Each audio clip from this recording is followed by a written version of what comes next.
Welcome back to Synopsins. Today I'm going to explain a sci-fi action movie recap titled Assassination Classroom. Spoilers ahead. Watch out and enjoy the video. The film starts with the military frantically coordinating against a common threat. As they approach the target, they seem to be dragged by a long tentacle. They open fire, but are ambushed instead. One after another gets taken down. Then, a looming shadow towers over one of the soldiers, menacingly.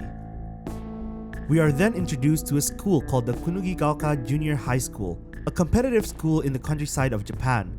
They refer to their students as the elites, or at least, most of them. Among the students in their final year, we have Class 3E, a class dedicated to students that don't meet the level of academic excellence that is expected by the institution. Some say that the E of the class means end. Students in that class are ridiculed publicly, even in mass assemblies, as a prime example of failures. The scene changes to the rundown classroom of 3E that has its own separate building away from the rest of the facilities. You'd think all is normal, until you see that the teacher standing in front of the class is an octopus-like creature with an expression that just doesn't sit right. The creature is Koro Sensei, and he is responsible for blowing up the better half of the moon. This is the same creature that took out the entirety of the military group shown in earlier scenes. He even declared to the entire class that if he isn't killed before their graduation, he will destroy the Earth the same way. This is why the entire class is armed with guns and knives to assassinate Koro Sensei whenever the chance arises. However, this proves to be very difficult. First of all, normal bullets and knives don't work on him. The only weapons that work are specially made knives and BB pellets, which is what the students are armed with. Secondly, he's able to zoom around at Mach 20 speed, which is far beyond the speed of sound itself.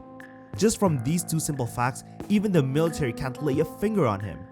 Oh, and he also regenerates his limbs almost instantaneously. This is Koro Sensei's demand to the government, that he is willing to postpone the destruction of the Earth with one condition: if he gets to teach in Class 3E. Koro Sensei agreed to never harm the kids, and so the world leaders accepted his offer. And so, with this very confusing threat, the government agrees to leave the world's very existence in the hands of some high schoolers. As compensation for this unconventional request, the world leaders have promised $100 million to anyone who's able to kill the wretched creature. However, to ensure their safety, he is accompanied by a government-affiliated officer, Tadaomi Karasuma, and Serbian assassin, Irina Jelevic. Interestingly, despite being a target and essentially a walking killing machine, Koro Sensei takes great pride in taking care of his students. He makes sure no one is harmed, even in the process of assassinating him. He bonded well with the class and soon enough became their indispensable teacher. Then comes a new figure, Karma Akabane, a genius and delinquent that just came out of suspension for beating a Class 3A student. He's noted to be great at foul play and hand-to-hand combat.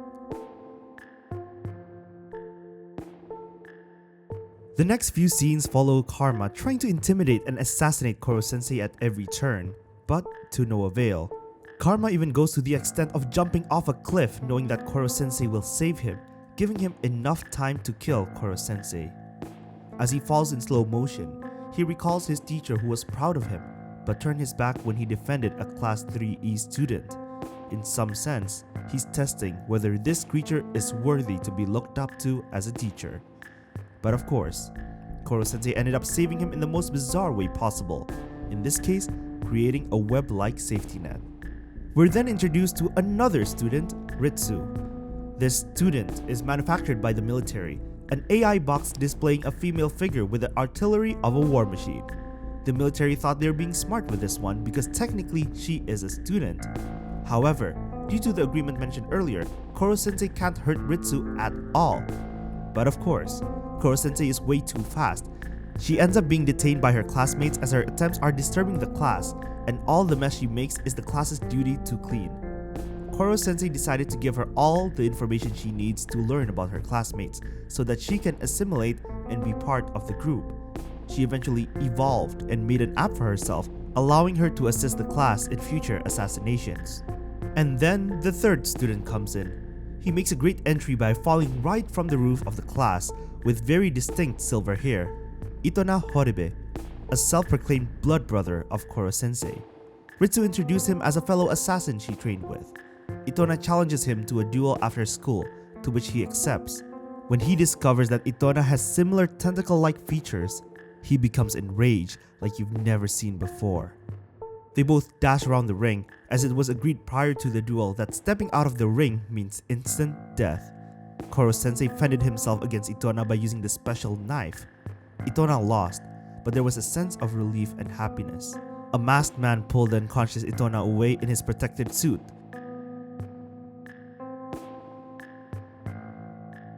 Just when you thought all is over, another character appeared, a temporary replacement to Karasuma. He is apparently his rival, known as Akira Takaoka, a drill instructor-esque individual.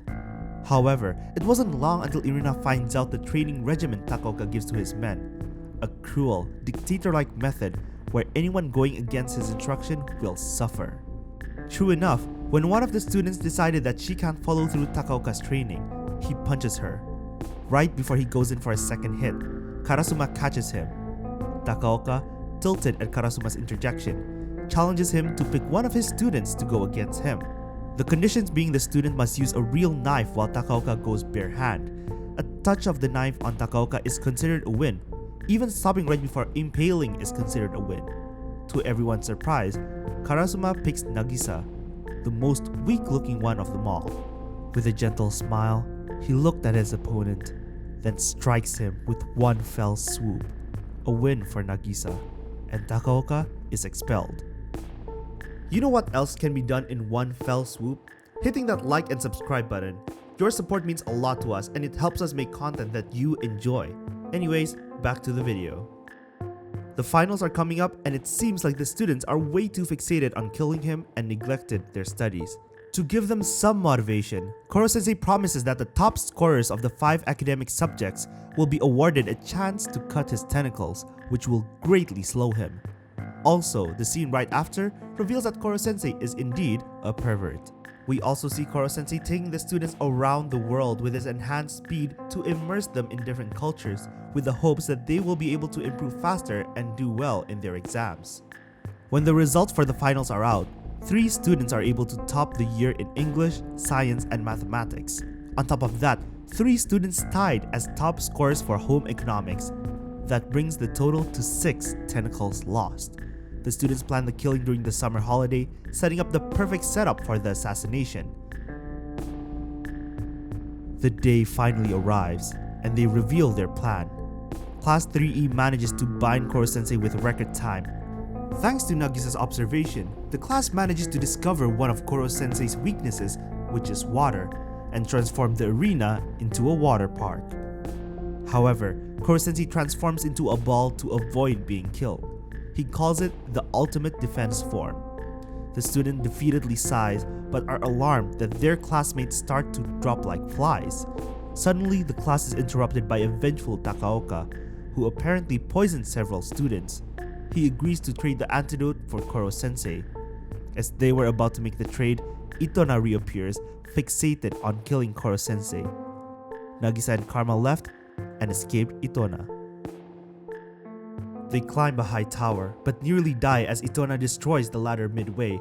Karma and Itona fought as Nagisa helplessly watched. Things were getting dicey, and they were about to concede defeat. Or so we thought. The rain starts pouring, and Itona becomes weakened.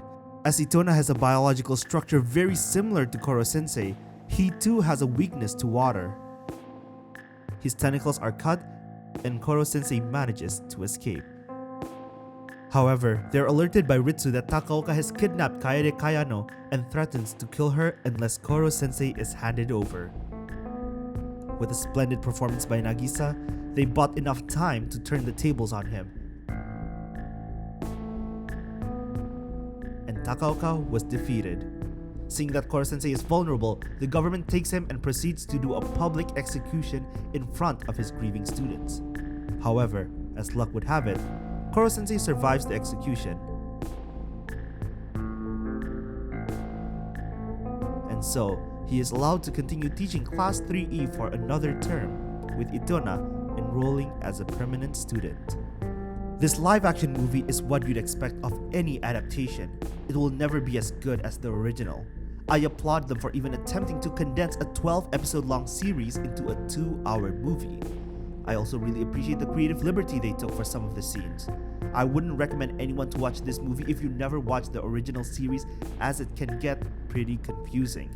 However, other than that, it's a solid adaptation and I enjoyed it. Not bad. Thank you for watching this video. Like if you like it, sub if you love it, and ring that bell so you won't miss it.